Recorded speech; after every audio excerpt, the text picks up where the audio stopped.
Well, hello. So it's time for Grandma Reads a Story. And this program is a joint partnership with the Foster Grandparents Program of Oakland County, sponsored by Catholic Charities of Southeastern Michigan. And we have with us today Grandma Sonetta. Hi, kids. I'm so happy that you're here today, and we're going to read a couple of really great stories. So let's get going. All right. Good to see you guys. The first story that I'm going to read is Parts by Tedd Arnold. And this is the cover of it.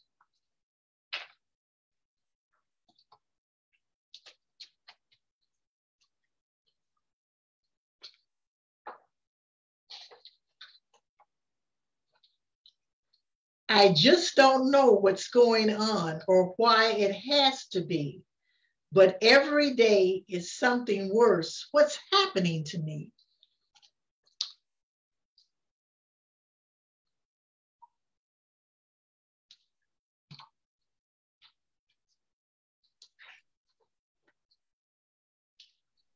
I think it was 3 days ago I first became aware that in my comb were caught a couple pieces of my hair.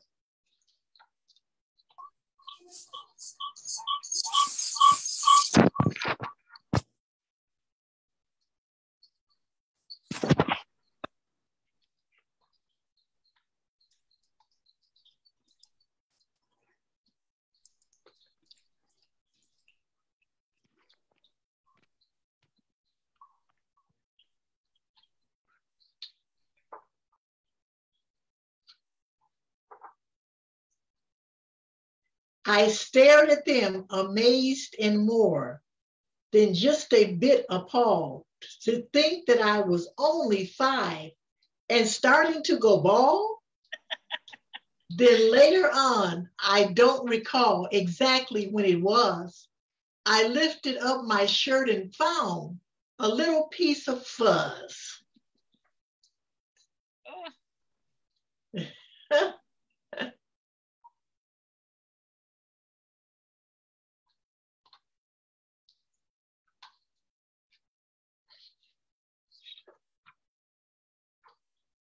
I stared at it amazed and wondered, what's this all about?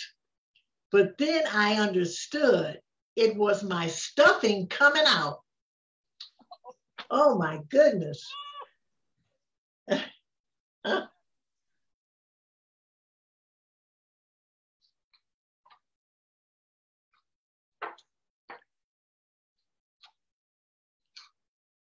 Next day, when I was outside playing with the water hose, I saw that little bits of skin were peeling from my toes.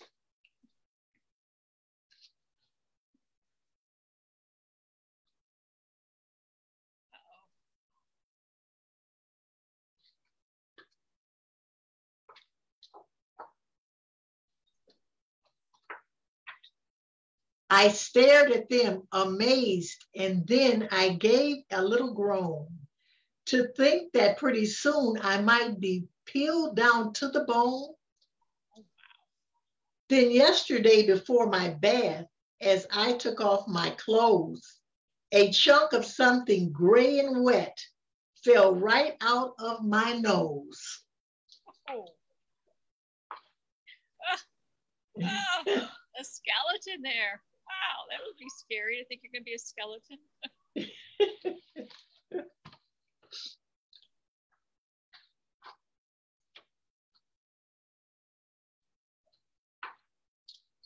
I stared at it, amazed, and thought I should be feeling pain.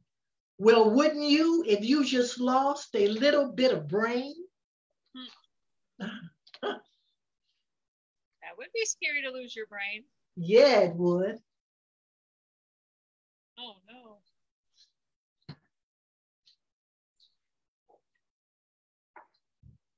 So now today I'm sitting here enjoying Dr. Seuss And suddenly I realized a tooth is coming loose. I wiggled it, amazed, dismayed, too horrified to speak. Without my teeth, how can I eat? Already I feel weak. Now I'm really worried. I'm as scared as I can be, because finally what's happening is very clear to see. Everybody's going to think it is. What is it? It's clear to one. Oh, wow.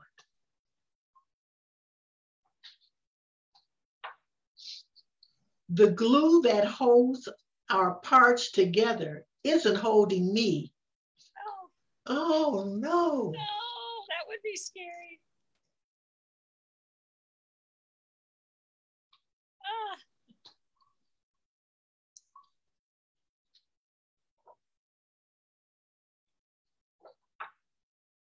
And now I'm thinking to myself, what's next in line to go? Maybe ears, might be eyeballs. How's a kid to know? Lose your ears, lose your eyeballs, have them fall out on the floor. That would be upsetting. Yes, it would.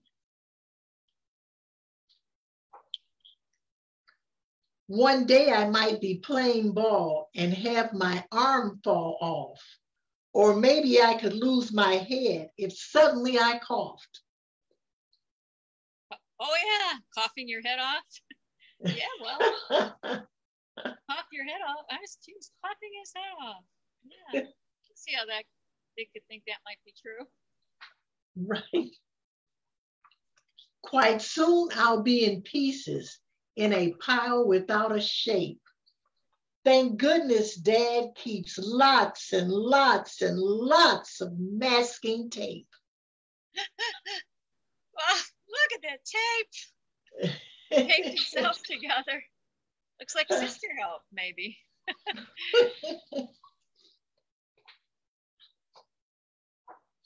What? You forgot to tell me teeth fall out? And when they do, some brand new teeth will soon begin to sprout.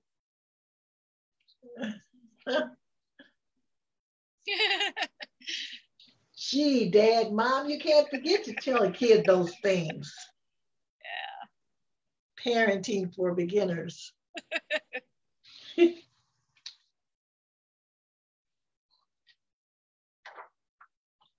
My hair, my skin, and everything, there's nothing I should fear. So all of me is normal. That's really good to hear. Yeah. They could throw away all that tape. Right. They didn't get mad at them either, apparently. No. They're using all the tape. That was excellent. Okay. Then tell me, what's this yellow stuff I got out of my ear? Uh-oh, he's got a new fear. Right. And adults say, oh, childhood is so wonderful. You don't have any problems or anything right. to worry about. Apparently, that's not true. Right. So kids, that was quite good. So if you have questions, if you're watching this and you have questions about your body or changes in your body or things that you don't understand, you can ask somebody. Ask an adult that you trust. Yeah. Should be somebody you trust. Should you really ask another kid, do you think? No. Because they may not give you an answer that you could trust. So it has to be an adult and somebody you trust. Right. Mom, dad, teacher, someone that you really trust. Yeah, that you know is going to give you the right answer. Yeah. So a lot of the truth is, a lot of people have fears. Kids have fears. Adults have fears. And so the way to deal with them is to ask questions. And then once you understand, then you're not so scared. Right. Yeah. Once he understood that more skin would grow in, and his hair would grow back, and a new tooth would grow in, and right, and teeth would new teeth will come in when that tooth falls out. And what came You out of his lose your nose, baby teeth. and Yeah. what came out of his nose was not his brain. Right. I hope you little ones enjoyed that story, friends. That was quite good.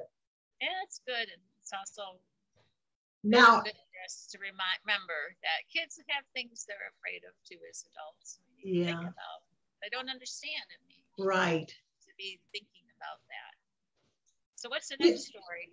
And our next story is The Tale of the Mandarin Duck by Bette Midler, photographs by Michiko Kakunti.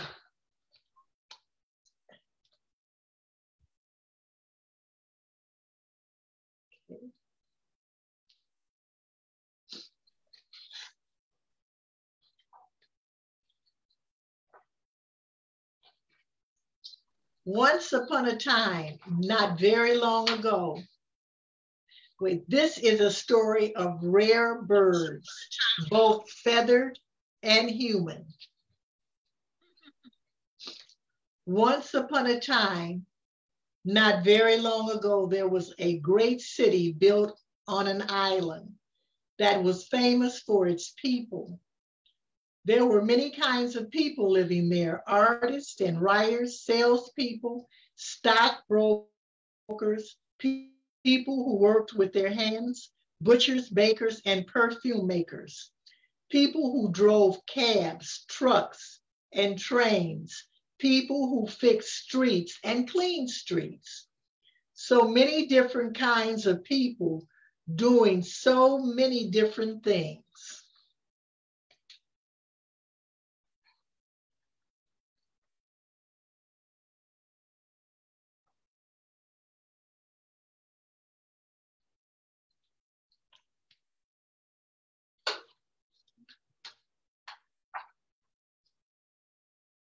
But no matter what they did, these people were world famous for their liveliness.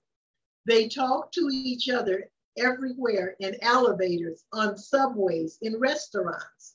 They would gather in little groups on street corners and tell each other jokes or discuss the daily news of their city and laugh uproariously.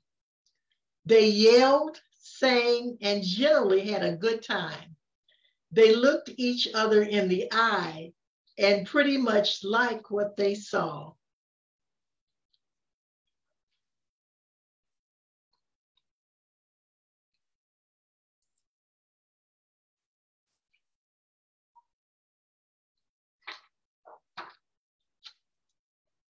Then an invention came into their lives. It was a new version of an old invention. It was a telephone, but you didn't have to put in a quarter or go somewhere special to use it. You could carry it in your pocket or purse or backpack.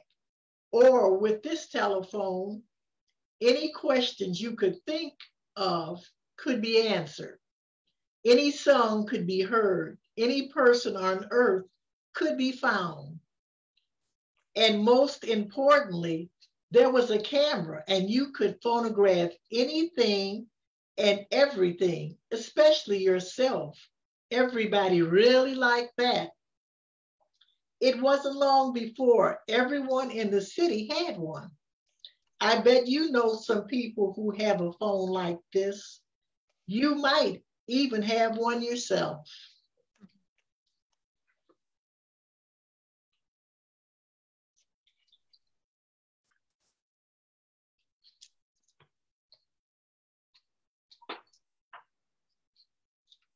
In a very short time, people were not the same.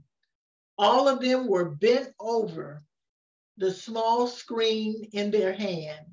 It was if nothing else existed. Wow. I don't see anything. All those beautiful pictures are gone. So everybody looking at Oh.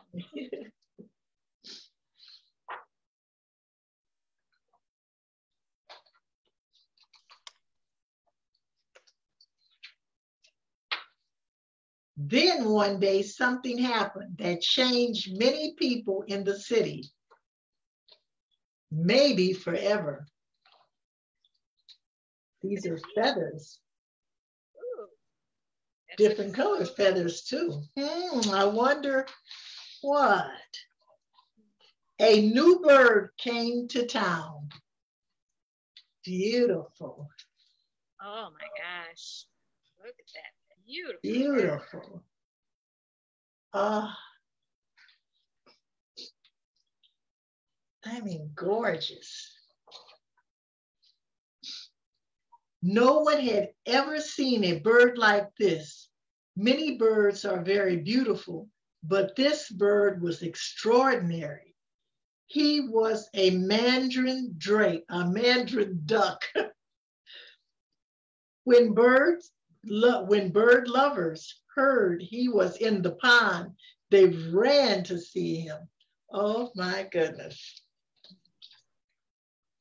Wow. Gorgeous. Oh.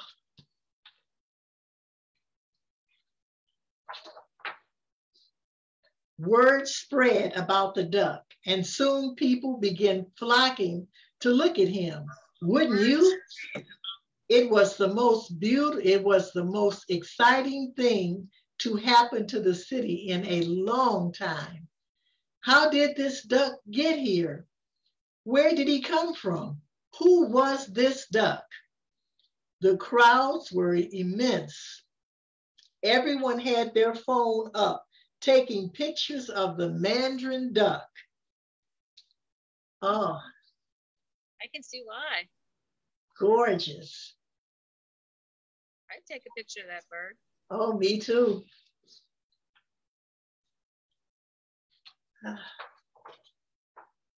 Then one day, a kid in the crowd said very loudly, I'm going to see this with my own two eyes. What a novel thought.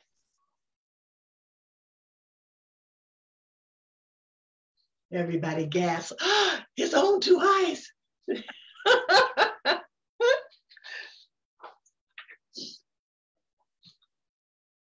Then she put her phone away and just watched the Mandarin duck be what he was. Something so rare that he had to be seen with something so rare that it had to be seen with your own two eyes and remembered with your heart.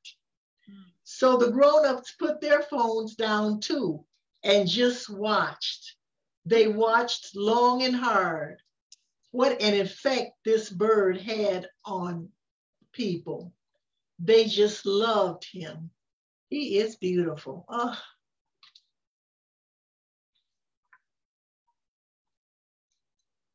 Own two eyes and what with your heart? What did it say? Something with their heart? Yeah.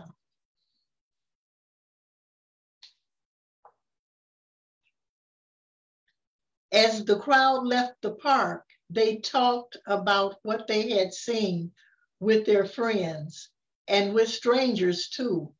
Little groups of people began to gather to discuss how wonderful it was to see such a rare and beautiful sight with their own two eyes.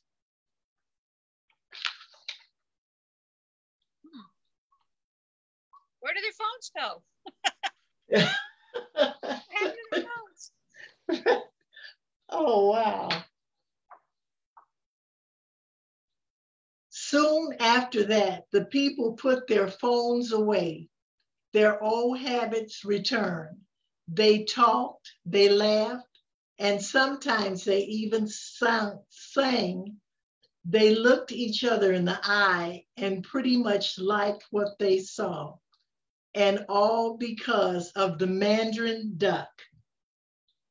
Then one day,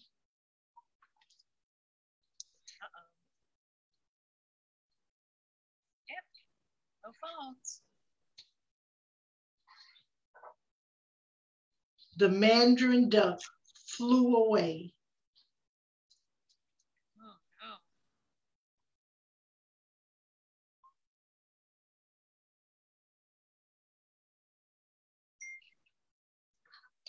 Spread about the duck. Everyone missed him, but he had worked his magic. He had reminded the people in the city, the artists and writers, the butchers, bakers, and perfume makers, and everyone else to look at the world with their own two eyes. And if they did, they would see that all around them are rare and beautiful birds, with and without feathers.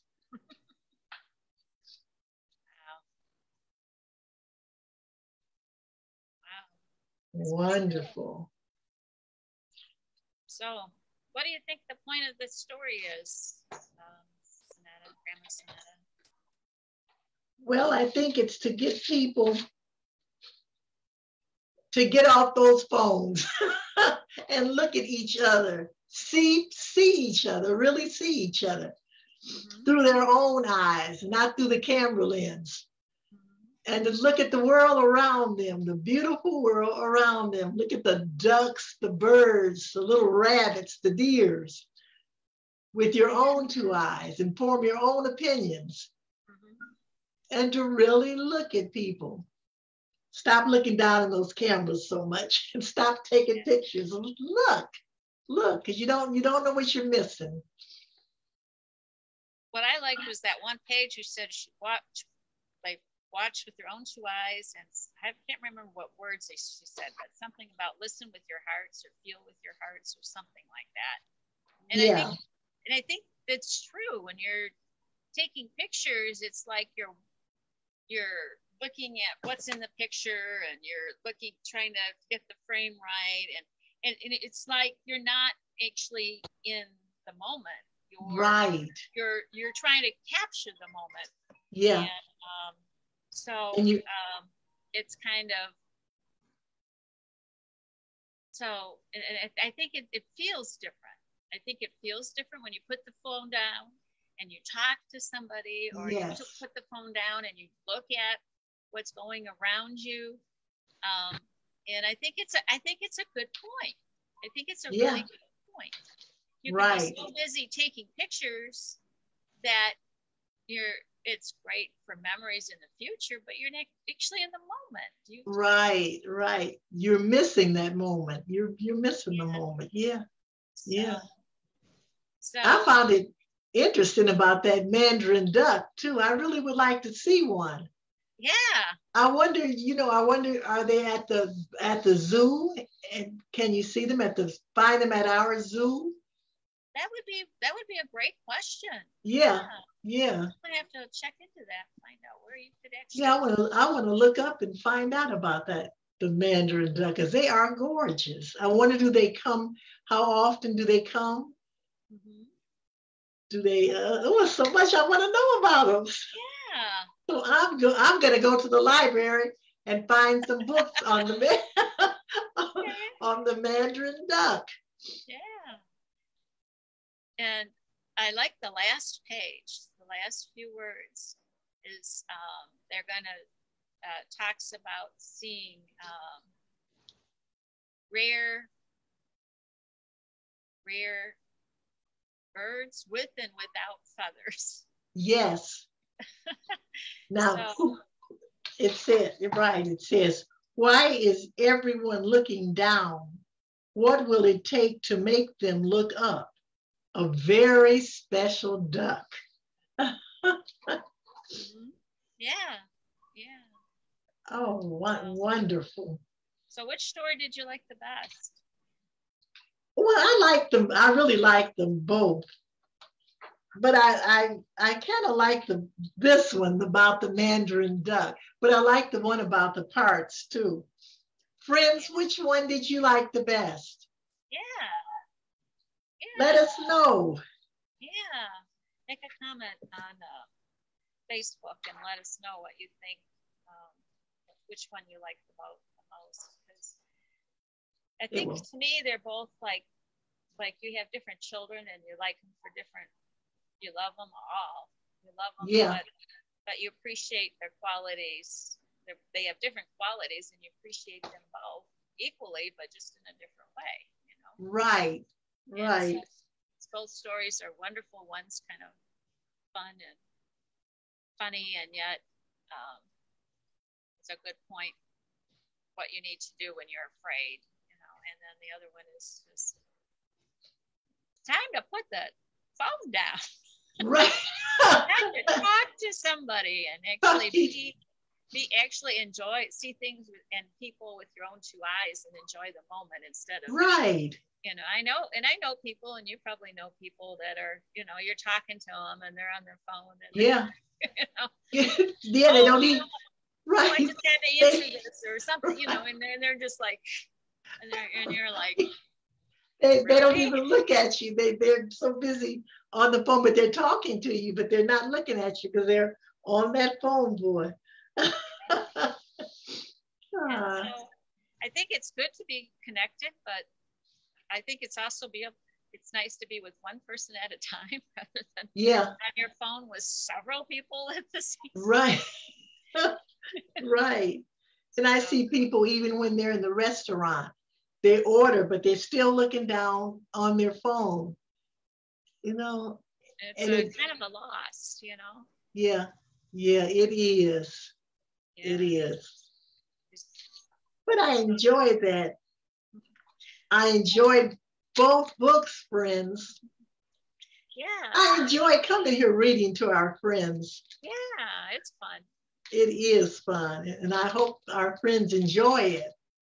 Yeah, let us know what you think. So, want to thank you, and we will return again next week, and next week will be our last week of Grandma Reads a Story, and then we're going to be starting back up. So we're going to be doing a story time at the library, and it's going to be a joint program with the foster grandparents. And I'm looking forward to that. So it'll be in person, and so that'll be a neat thing. So yeah, and we won't be on our phones. Or our computers, or right.